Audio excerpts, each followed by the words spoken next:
Very good morning to all of you. कैसे हो बेटा आप लोग? मैं विक्रम, आपका बिजनेस स्टडी टीचर, स्वागत करता हूं आपका बिजनेस स्टडी क्लास में। जैसे कि बेटा आप लोगों को पता है, हम लोगों ने chapter number 12 consumer protection act 1986 जो कि हाल ही में रिप्लेस हो गया है 2019 के साथ, उसको हम डिस्कस कर रहे हैं। उसमें से हमने अब तक राइट्स एंड रिस्पॉन्सिबिलिटीज पढ़ी थी कंज्यूमर्स की, और अब जो हम डिस्कस करने वाले हैं उसके बाद हमने जो डिस्कस किया तो हमने डिस्कस किया MCQ question near about 40 to 42। अब जो हम डिस्कस करेंगे regarding to that questions discuss करेंगे related to the case study based. Question number 1 हमारा जो केस स्टडी बेस्ड रहेगा वो इस प्रकार से रहेगा। चलिए स्टार्ट करते हैं। 3 नंबर का ये क्वेश्चन आता है हमारे पास। क्या क्वेश्चन है जरा समझने की कोशिश करते हैं। अर्चना इज ए प्योर वेजिटेरियन। अब प्योर वेजिटेरियन है तो आप समझिएगा कि वो फल फ्रूट ही खाती है। She went to a popular food chain shop and asked for a packaged veg biryani. While eating the same, she noticed that it had some non-veg content. Neither the advertisement nor the label on the package showed that the product had non-vegetarian content. Identify and explain the consumer right which Archana can claim for compensation as per the provisions of Consumer Protection Act 1986, या आप इसको replace करके लिख लें 2019। इसके according जो अर्चना है उसका कौन सा राइट वो एक्सरसाइज करेगी? Right to seek redressal. बिल्कुल सही, राइट टू सीक रिडरेशन, क्योंकि उसको यहाँ पर देखो उसने नोटिस किया ना कि नॉन वेज कंटेंट है, उस पर एडवर्टीजमेंट नहीं था, उस कहीं पर पैकेज पे ऐसा लिखा नहीं था, तो इसका मतलब उसकी वजह से जो अर्चना प्योर वेजिटेरियन थी, हो सकता है उसकी वजह से उसकी जो नुकसान हुआ, उसकी जो हालत खराब हुई होगी या उसके हेल्थ पर एडवर्स इफेक्ट पड़ा होगा, तो वो उसकी वजह से जो भी उसको कंपनसेशन हुआ तो उसके लिए वो सीक रिडर्सल की तरफ जाएगी और उसको आपको यहाँ क्या करना है? एक्सप्लेन करना है। तो इसका जो आंसर रहेगा हमारा राइट टू सीक रिडर्सल, और उसको आपको यहाँ एक्सप्लेन करना है। क्वेश्चन नंबर 2 देखिए क्या है। Rita Sharma who works as a guard in a school, एक स्कूल में वो गार्ड की नौकरी करती है। परचेज 2 शर्ट्स, उसने 2 शर्ट्स खरीदी 460 रुपए ईच फॉर हर सन, अपने बेटे के लिए। When she went back home, she realized that the shirt was small in size for her son, जो शर्ट थी वो छोटी थी साइज में। She decided to ask for return of money or exchange of the shirt with an appropriate size। तो यहाँ पर वो क्या कर रही है? अपनी बात को रख रही है कि भाई उसकी बात ये है कि भाई स्मॉल साइज में छोटी है तो इसको बदल कर दें या पैसा मुझे वापस करें। But the store owner refuse to return the money और एक्सचेंज द शर्ट, लेकिन ओनर ने क्या किया? ना तो वो बदल कर दी और ना ही वो पैसा वापस किया। Rita Sharma was disheartened and her friend advised her to go to Seva Sadan, an autonomous voluntary organization working for the protection of consumer welfare। Consumer welfare के लिए काम करने वाली संस्था है। The organization helped her by the explaining to her the legal procedure as well as educated her about the rights as a consumer and helped her in filing the complaint and getting relief. With the help of the organization, Rita was able to get her money back from the store. Enumerate the rights of a consumer which Rita Sharma was able to exercise with the help of voluntary organization। अब voluntary organisation ने उसकी मदद की है, यानी उसकी बात को सुनने का अधिकार जो था, राइट टू बी हर्ड, उसमें मदद की है। दूसरा, उसको कंपनसेशन भी मिला है, पैसा वापस मिला है, तो राइट टू सीक रिडरेसल की बात हो सकती है। तीसरा, ऑर्गेनाइजेशन ने उसको सिखाया है, उसके राइट्स के बारे में बताया है, अवेयर कराया है, तो it means to right to consumer education भी है। तो हम ये 3 राइट्स यहाँ डिस्कस करने वाले थे, right to be heard, right to seek redressal and right to consumer education. तो ये 3 राइट्स जो है बेटा, ये बेसिकली यहाँ पर डिस्कस हुए हैं। इन 3 राइट्स को आपको यहाँ एक्सप्लेन करना है। 3 नंबर का ये क्वेश्चन बेसिकली आता है। नेक्स्ट क्वेश्चन हमारा है चलिए नेक्स्ट क्वेश्चन की तरफ चलते हैं। Mrs Mathur sent a jacket to a laundry shop in January 2020. The jacket was purchased at price of rupees 4500. She had previously sent the jacket for the dry cleaning with Shine Dry Cleaners and the jacket was cleaned well. उसने अपनी jacket दी है 4500 रुपए वाली, किसको दी है? Same उसी cleaner को जिससे पहले वो क्लीन कराता था उसको. However, she noticed, कराती थी. However, she noticed that her jacket had white discoloration marks when she collected the jacket this time. उसने क्या महसूस किया इस बार कि जब उसने जैकेट वापस ली तो देखा कि रंग जो है ना वो व्हाइट डिस्कलरेशन मतलब फेड हो गया उसका. On informing the dry cleaner को बताने पर Mrs Mathur received a letter confirming that discolouration indeed appeared after the jacket was dry cleaned. यानी कि जब इसको ड्राई क्लीन किया गया तो उसके बाद ये जो है व्हाइट, उसके ऊपर व्हाइट कलरेशन आई, यानी उसका रंग फेड हुआ है, उससे पहले ठीक थी. She contacted the dry cleaner and multiple times and requested for compensation for discolored jacket, but to no avail. लेकिन उसको कोई उसका फायदा नहीं हुआ, कोई उसको क्लेम उसके अगेंस्ट रिसीव नहीं हुआ. तो use upon consumer courts intervention, Shine Dry Cleaners agreed to compensate rupees 2500 to Mrs. Mathur for the discolored jacket. अब जैसे ही पार्टिकुलरली जो केस कोर्ट में गया तो उसके कारण क्या हुआ, जो साइन ड्राई क्लीनर थे उसने 2500 रुपए उस व्हाइट कलर्ड होने की वजह से जैकेट के मिसिज माथुर को कंपनसेशन के तौर पर दिए. Which right was exercised by Mrs Mathur at the first instance. सबसे पहले तो उसने क्या किया, अपनी बात को रखा है ना कि भाई इसको जो है बदल कर दें या इसका जो है ना ठीक करके दें या इसका कंपनसेशन दें, लेकिन उसकी बात नहीं सुनी. तो राइट टू बी हर्ड, हम यहाँ पर किसके बारे में बात कर रहे हैं? राइट टू बी हेयर्ड के बारे में बात की हो रही है. नेक्स्ट है हमारे पास name and explain the right which help Mrs Mathur to avail the compensation. तो right to be seek redressal उसने केस किया, तब जाकर उसको कंपनसेशन अमाउंट रिसीव्ड हुआ. तो उसको आपको यहाँ एक्सप्लेन करना है बेटा. State which consumer responsibility has been fulfilled by Mrs. Mathur in the above case. तो कौन सी कंज्यूमर रिस्पॉन्सिबिलिटी मिसिज माथुर ने यहाँ पूरी की है? अगर उसके बारे में हम लोग बात करें तो कौन सी रिस्पॉन्सिबिलिटी यहाँ पूरी हो रही है? That is filing a case against the person. कि भाई जो उसकी रिस्पॉन्सिबिलिटी थी कि भाई उसने पहले तो बात बताई समझाई, नहीं बात क्लियर हुई, तो उसके बाद उसने क्या किया, उसके बाद उसने उसके अगेंस्ट केस किया. Now file a complaint in an appropriate consumer form in case of shortcoming in the quality of goods purchased or services availed. Do not fail to take any action even when the amount is small or not. तो कौन सी responsibility के बारे में हम यहाँ बात कर रहे हैं कि भाई माथुर जो है ना उसको अपना केस जो फाइल करना चाहिए था उसने फाइल किया, और साथ साथ उसको इस बात पे ध्यान नहीं देना चाहिए कि अमाउंट छोटी है या अमाउंट बड़ी है. तो इसके पहला जो आंसर है राइट टू बी हर्ड, दूसरा right to be seek redressal होता क्या है वो यहाँ एक्सप्लेन किया गया है. Consumer has a right to get relief in the case product और services fall short of his expectations. The consumer protection act provides a number of reliefs, जैसे प्रोडक्ट को रिप्लेस करना, removal of defect, compensation paid by any loss. And third one जो था हमारा consumer responsibility which has been fulfilled by Mathur, Mrs Mathur. वो कौन सी responsibility थी? एक तो केस करने वाली रिस्पॉन्सिबिलिटी थी, एप्रोप्रिएट कंज्यूमर कोर्ट में उन्होंने केस किया in the shortcoming of quality of goods purchased और सर्विसेज अवेल्ड के अगेंस्ट. दूसरा, do not fail to take an action even when the amount involved is small. तो ये कंज्यूमर रिस्पॉन्सिबिलिटीज हमें ध्यान रखनी चाहिए और ऐसा ही मिसेज माथुर ने भी किया. नेक्स्ट क्वेश्चन है हमारा question number 4. Aditi set up a company Dantik limited to manufacture toothpaste using herbs found in her village instead of chemicals that are hazardous to health.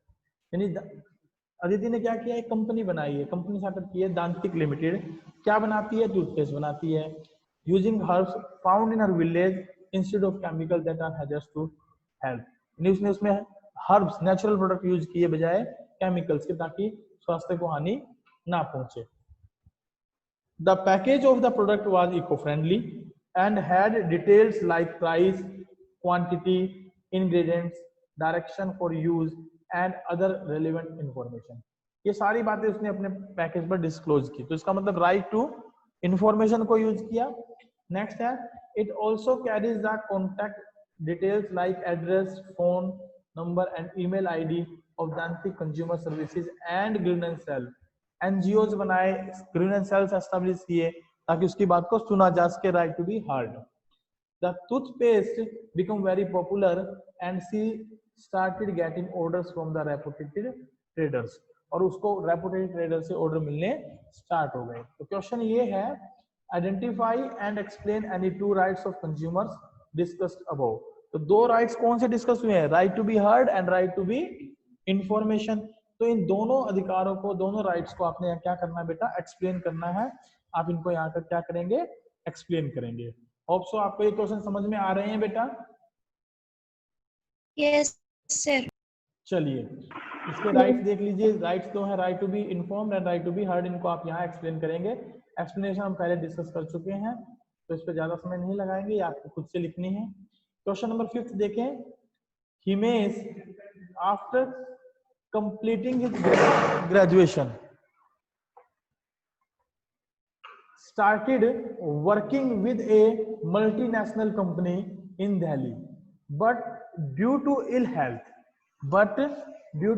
health of his parents, he had to go back to his village. There he noticed that villagers were literate but ignorant about their rights. Many vegetable vendors were using stones as weights to sell their vegetables. Some shopkeepers were selling food items without having FPO mark. Villagers did not find anything wrong with those practices. So to create awareness among villagers, Himesh decided to publish a weekly journal, Jan Jagriti. State the right which Himesh has exercised by doing so. तो आपको right बताना है जो कि हिमेश ने यहाँ exercise किया है। अब देखो बेटा, यहाँ गांव वालों को पता नहीं था, गांव वाले इग्नोरेंट थे, वो पढ़े लिखे तो थे लेकिन वो इग्नोरेंट थे। वो बिना एफपीओ का प्रोडक्ट परचेज कर रहे थे, पत्थर से शॉपकीपर तोल कर उनको सामान दे रहे थे, उनको कोई प्रॉब्लम नहीं थी। लेकिन इसकी अवेयरनेस क्रिएट की, इसकी अवेयरनेस क्रिएट करने के लिए जो हिमेश ने डिसीजन लिया कि वो जन जागृति पब्लिश करेगा। तो इससे जो राइट हिमेश ने एक्सरसाइज में लाने की कोशिश की है, वो कौन सा राइट है बेटा? उनको अवेयर करवा रहा है। Consumer education. Yes, very good Neha, right to consumer education. तो हमारा राइट हो जाएगा यहाँ पर right to consumer education. Next question है, हर्ष आस्क्ड फॉर ए बोतल of mineral water from a shopkeeper and maximum retail price printed on the bottle was ₹20 only, whereas shopkeeper was charging ₹35. In spite of many arguments, the shopkeeper was not ready to sell the bottle for less than ₹35. Hers was in need of it and had no option except to buy. Identify the right which hers can exercise. वो कौन सा अधिकार था जिसका यहाँ हर्ष use कर सकता था या उसको एक्सरसाइज कर सकता था? That is right to be heard. Right to be heard में वो कह सकता था कि 20 रुपए की कीमत है, 35 रुपए में क्यों लूं, या उसके अगेंस्ट वो एक एक्शन ले सकता था, या उससे बिल मांग सकता था एज ए अवेयर कंज्यूमर के तौर पर, ताकि अगर जरूरत पड़ती तो उसके अगेंस्ट एक्शन लिया जा सकता। तो यहाँ राइट टू बी हर्ड उसने जो है एक्सरसाइज नहीं किया, ये वो यहाँ पर क्या कर सकता था, एक्सरसाइज कर सकता था। नेक्स्ट क्वेश्चन नंबर 7 है हमारा, that is related to Manju है, ये मंजू कर लो इसको। मनुज bought a packet of chips from a local shopkeeper and found that ingredients given on the label were not legible, यानी नहीं पढ़े जा रहे थे, वो दिखाई नहीं दे रहे थे। He complained about it to the company. The company sent a written apology stating that they will make sure that existing packets were withdrawn from the market and new packets were legible with legible labels are soon made available in the market. State the consumer right which Manju exercised. तो मंजू ने particularly क्या किया बेटा, seek to redressal को follow किया, क्योंकि उसको जो प्रोडक्ट मिला था उस प्रोडक्ट के ऊपर जो पैम्पलेट जो लेबल लगा था वो लीजिबल फॉर्म में नहीं था, विजिबल फॉर्म में नहीं था, आप ये कह सकते हैं। तो उसकी बात को क्या किया उन्होंने, अपनी बात को कंपनी के सामने रखा रिटन कंप्लेन में, और कंपनी ने भी रिटर्न अपॉलॉजी मांग ली, यानी उससे क्षमा मांगी। क्षमा मांगने का मतलब है कि भाई एक प्रकार से उसकी बात को सुना और उसकी बात पर अमल किया, तो यानी उसको रिलीफ दिया।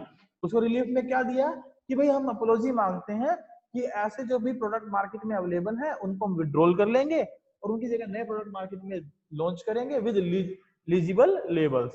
तो यहाँ कौन सा राइट जो है एक्सरसाइज हुआ बेटा, right to seek redressal, right. क्या ये बात आपको समझ में आ रही है? Yes sir.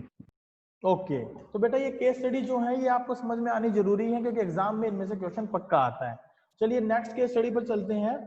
Mohit purchase a smartphone for ₹30,000 from a mobile phone seller on his verbal commitment. Verbal commitment है बेटा, ध्यान रखना, यानी कि कोई कैश मेमो लेने की कोशिश नहीं कर रहा है मोहित।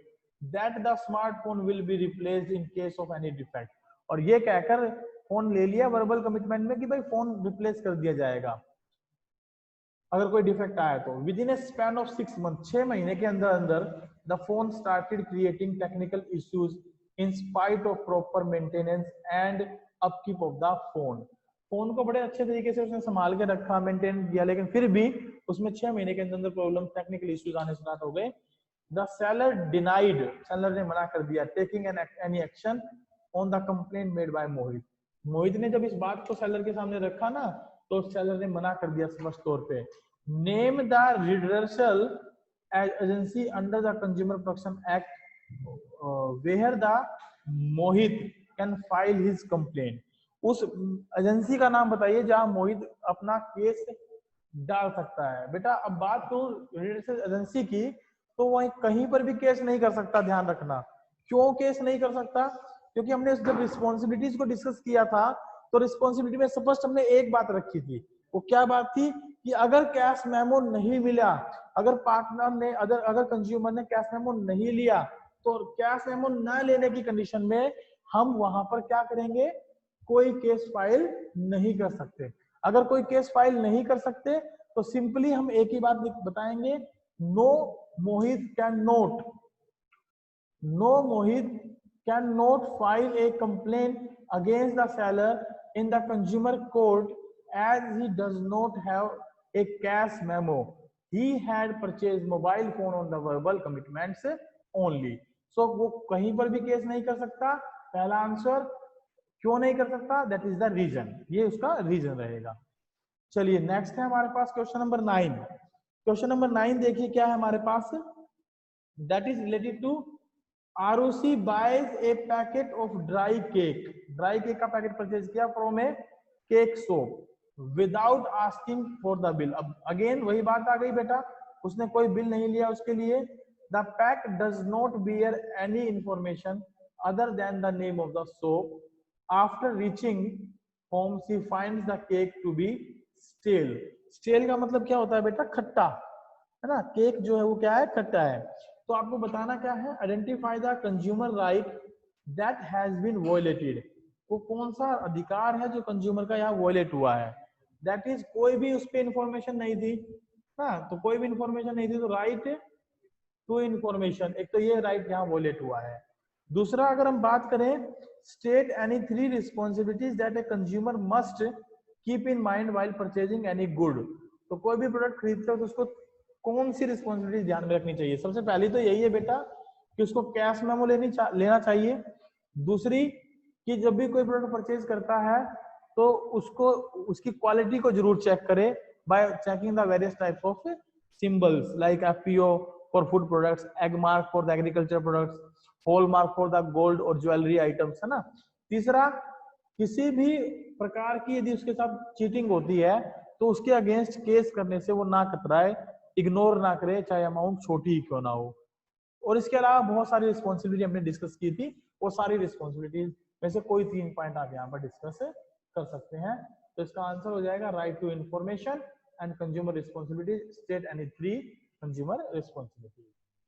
क्वेश्चन नंबर 10 है हमारे पास, your mother purchase a colour television for ₹70,000, बड़ी अमाउंट का है, विदाउट कैश मेमो। बेटा विदाउट कैश मेमो तो चाहे आप कुछ भी ले लो, केस कर ही नहीं सकते हैं।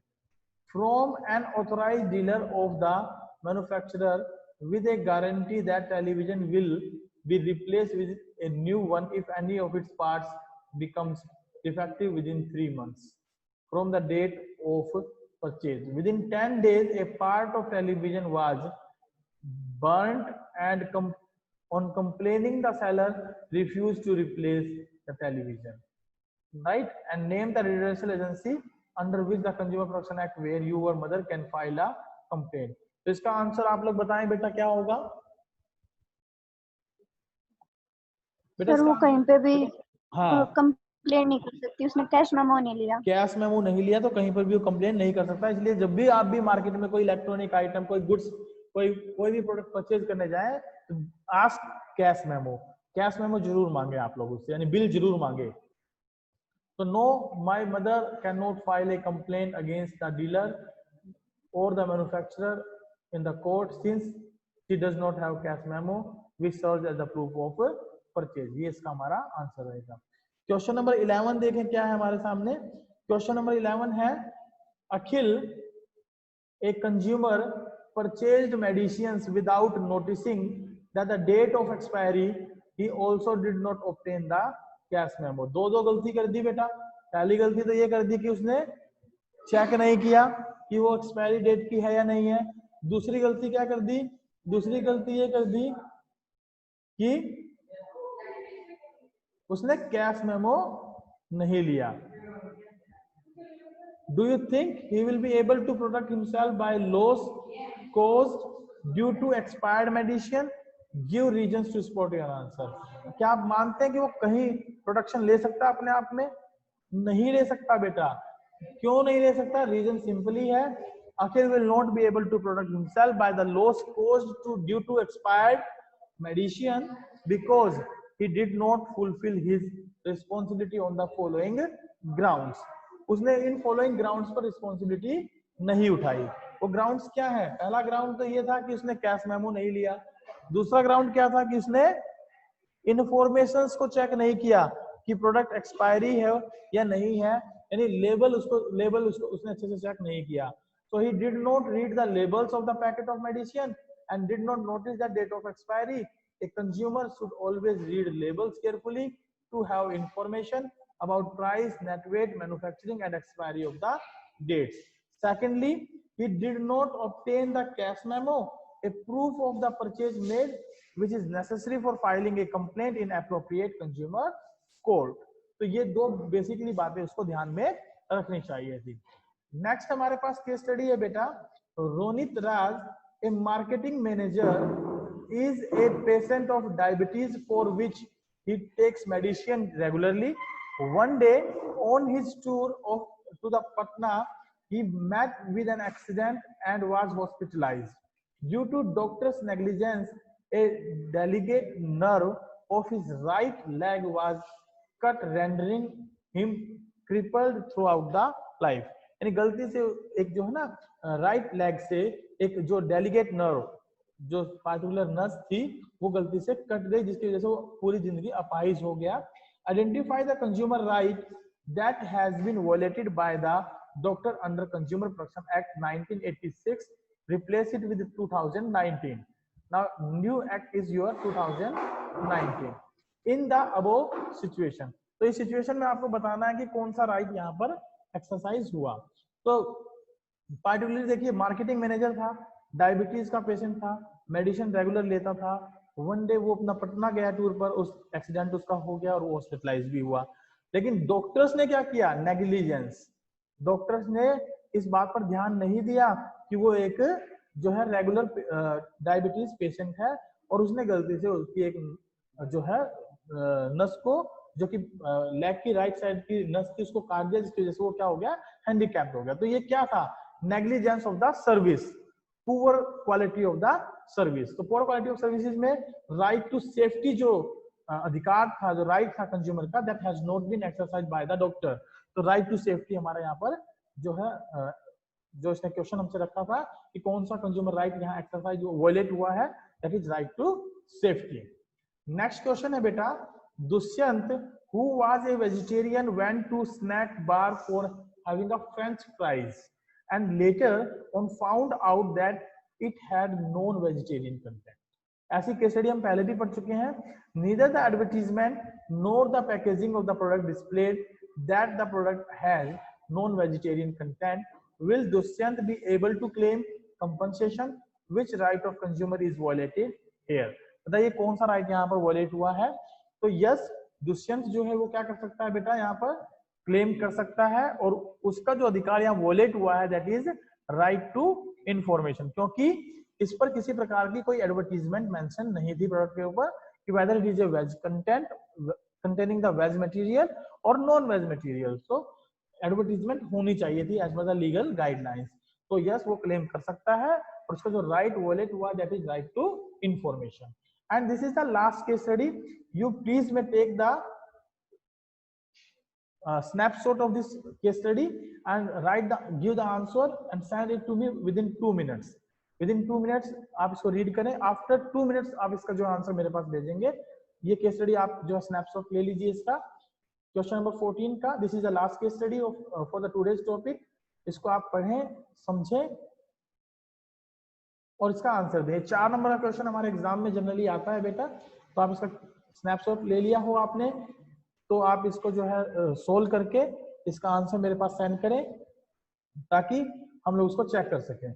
और नेक्स्ट जो क्लासेस रहेगी हमारी बेटा, that is related to consumer production act 1986 में कंज्यूमर कौन है हमारा, किसे कहते हैं कंज्यूमर, कौन केस फाइल कर सकता है, और कौन कौन से जो पार्टिकुलरली उसके पास राइट्स हैं जिनका वो यूटिलाइजेशन कर सकता है, या किन के अगेंस्ट वो केस कर सकता है।